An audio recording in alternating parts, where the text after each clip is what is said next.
हाँ तो ये फोटो क्लिक कर और रिप्लेस कर, पैकिंग खुला है ना, पैकिंग नहीं है। तो मैंने मंगाया था यूकेलेले अमेज़न से, पर वो आने वाला था सैटरडे यानी 2 मई को, पर हम जाने वाले थे बाहर, तो मुझ में बिल्कुल पेशेंस नहीं था उसका वेट करने का। इसलिए मैंने स्पेशल रिक्वेस्ट डाली कस्टमर सर्विस में और कहा कि मुझे फ्राइडे को ही यूकेलेले चाहिए। तो फ्राइडे को सुबह 11 बजे अमेज़न का मैसेज आया कि यूकेलेले आउट फॉर डिलीवरी है। तो मैं ये जीन्स और ये टॉप पहन के बैठ गई क्योंकि मुझे शूट भी करना था। इतना वेट करते करते मैंने ऐसे कपड़ों में झाड़ू भी लगा लिया घर का, पर 2 घंटे हो गए और वो अभी तक नहीं आया और मैं इतनी कंटाल गई इस जीन्स में। तो मैंने सोचा शॉर्ट्स पहन लो और मुझे पता था कि मैं जैसे शॉर्ट्स पहनूंगी वो तभी आएगा, पर वो अभी तक नहीं आया। तो मैं फिर अपनी पैकिंग करने लग गई डीसा जाने के लिए, क्योंकि हम वहाँ रहते हैं अहमदाबाद, तो पढ़ने के लिए आई है। पैकिंग का काफी सारा सामान मैंने साइड में निकाल के रख दिया था। फिर मैं वेट करते करते थक गई तो मैंने चेंज कर लिया, पोछा भी लगा दिया, खाना भी खा लिया, हम सो के उठ भी गए। तो मैंने वापस दूसरी बार रिक्वेस्ट डाली, वो उन्होंने बोला रात के 9 बजे तक आ जाएगा। मेरा सारा पैकिंग हो गया और इनका वेट करते करते शाम के 6:30-7 बज गए। गाइस ऐसे गलत गलत टाइम पे आ जाते, फटाफट मैंने चेंज कर लिया। यस, तो वो फाइनली आ गया।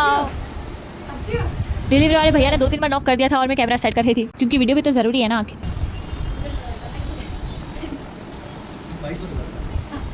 मैंने तो सिर्फ हाई करने को बोला था, इनका ये रिएक्शन तो मैंने खुद वीडियो देखा तब मुझे पता चला, क्योंकि तब मैं पैसे लेने गई थी।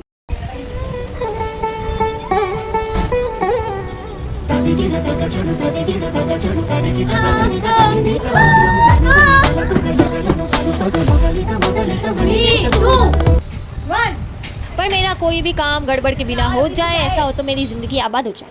मुझे लगा इसमें स्टेपलर लगी थी, पर स्टेपलर भी नहीं थी। एक स्टेपलर तो खुली हुई थी, सारी सेलो टेप्स खुली हुई थी, सिर्फ 1-2 जगह पे सेलो टेप लगी थी, वो भी ट्रांसपेरेंट, जो मुझे ठीक से दिख नहीं रही थी। तो ये 3 जगह से तो आधा खुला हुआ ही था बॉक्स। तो भाई आधे खुले बॉक्स को देख के मैं और मेरी मम्मी, हमारी तो ऐसी फटी है कि भाई इन्होंने क्या कर दिया मेरे पार्सल के साथ। और मेरी मम्मी मुझे बोल रही थी कि इन्होंने शायद चेंज वेंज ना कर दिया और ठीक से देख ये वो हम दोनों की एकदम फटी पड़ी थी। और ये बॉक्स जिसने भी ये आधा खोला है ना, उस पर इतना गुस्सा आ रहा था मेरे को, मेरा पूरा मूड ऑफ हो गया था। मेरे को ऐसा गुस्सा आ रहा था कि अगर इस बॉक्स में कुछ भी लोचा हुआ तो मैं उस बॉक्स खोलने वाले को जाके मार डालती। मैं बहुत डिसअपॉइंट हो गई थी। फिर थोड़ी होप्स और हिम्मत के साथ इस बॉक्स को खोला और अंदर तो कैडेंस यूकेलेले का ही एग्जैक्ट बॉक्स निकला था। मैंने मेरी मम्मी को बोला कि देखो बॉक्स पे कैडेंस ये लिखा है, ये सही है, पर फिर भी उनको डर था कि अंदर शायद उन्होंने गिटार ही पूरा यूकेलेले ही पूरा चेंज ना कर दिया। मेरी मम्मी तो बोली थी कि रिप्लेसमेंट की रिक्वेस्ट डाल ही दे, पर मुझे इतना वेट करने के बाद ये मिला तो मैं इसको रिप्लेस बिल्कुल नहीं कर सकती थी, क्योंकि मेरे में और वेट करने की पेशेंस बिल्कुल नहीं थी। तो पूरा अनबॉक्सिंग ऐसे डिसअपॉइंट और डर के साथ ही गया जब तक मैंने उस यूकेलेले को अपने आंखों से ठीक से देखा नहीं। तो अंदर जब मैंने बॉक्स खोला तो एक्जैक्टली वो कैडेंस का ही कवर था उस यूकेलेले पे। और वो यूकेलेले खोलने के बाद उस पे क्लियरली कैडेंस लिखा हुआ देखने के बाद मेरी जो खुशी थी वो तो आप देख लो इस वीडियो में। भाई मैं बहुत पागल हो गई थी इसको देख के, इतना प्यारा था।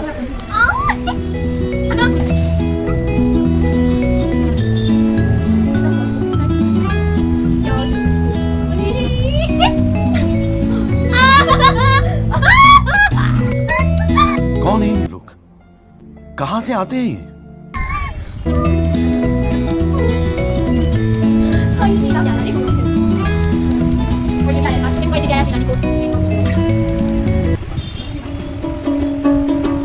भाई मेरे को ट्यूनिंग वूनिंग का कोई अक्ल नहीं था उस टाइम पे। मैं तो बस ऐसे ही बजाने लग गई जैसे मेरे हाथ में आया और मैं बहुत पागल हो गई थी सच में।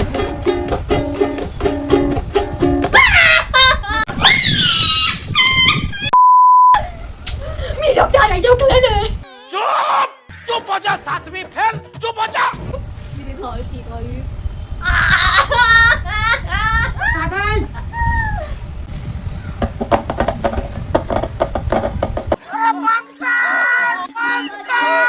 इसके साथ एक स्ट्रैप भी आई थी जिसे गले में डालकर आप इसे अच्छे सपोर्ट के साथ बजा सकते हो। फिर इतना टाइम पास करने के बाद इसे ठीक से देख लेने के बाद मैं लग गई अपने शूट पे।